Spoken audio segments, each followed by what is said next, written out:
Sprawdzamy, jaki TikTok dobierze do nas dźwięk.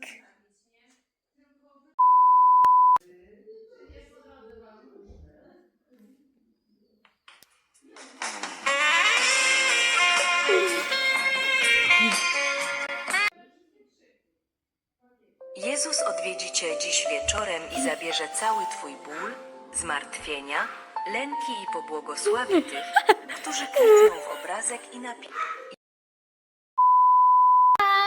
Bye!